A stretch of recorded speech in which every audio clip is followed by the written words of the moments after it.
মোটামুটি খুবই ভালো, কিন্তু ভাগাভাগি হইলেও তারপরেও খুব ভালো লাগছে আর কি। খুব ভালো মোটামুটি আসছে 5 বছর ধরে। 5 বছর ধরে। জি জি।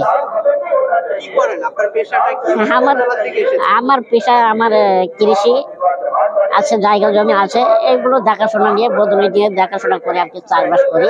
এই আল্লাহ পাক ভালোই রাখছে, খুব ভালো চালায়। পরিবারে কে কে আছে আপনার? পরিবারে আমার এক ছেলে এক মেয়ে আছে। এখন মেয়ে বিয়ে দিছি, মেয়ের ঘরে এক ছেলে এক মেয়ে হয়েছে। ছেলে বিয়ে দিয়েছে, ছেলের ঘরেও এক ছেলে এক মেয়ে হয়েছে। আল্লাহ পাক আমাকে দিলে খুব ভালো লাগছে আর কি।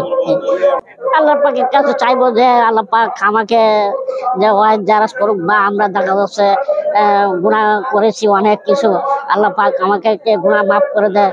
আল্লাহ পাককে চাওয়া পাওয়ার জন্য, আল্লাহ পাক রাজি খুশি করার জন্য, আল্লাহ পাক যেন আমরা কেউ পাই সেইভাবে আর কি মোনাজাত ধরে কান্দাকাটি করবো আল্লাহ পাকে রাজি খুশি করার জন্য।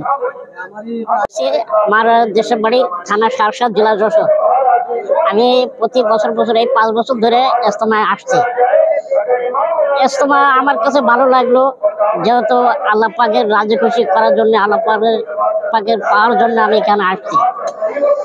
এখন দ্বিতীয় ইজতেমাগুলো যে দেখা যাচ্ছে, এগুলো একসাথে হয়েছে, খুব ভালো আনন্দিত লাগছে আর কি। এখন দেখা যাচ্ছে ইজতেমায় আইসা দেখি ভাগাভাগি। কেন ভাগাভাগি, কি জন্য, এটা আমি বলতে পারবো না। ইজতেমায় মূলত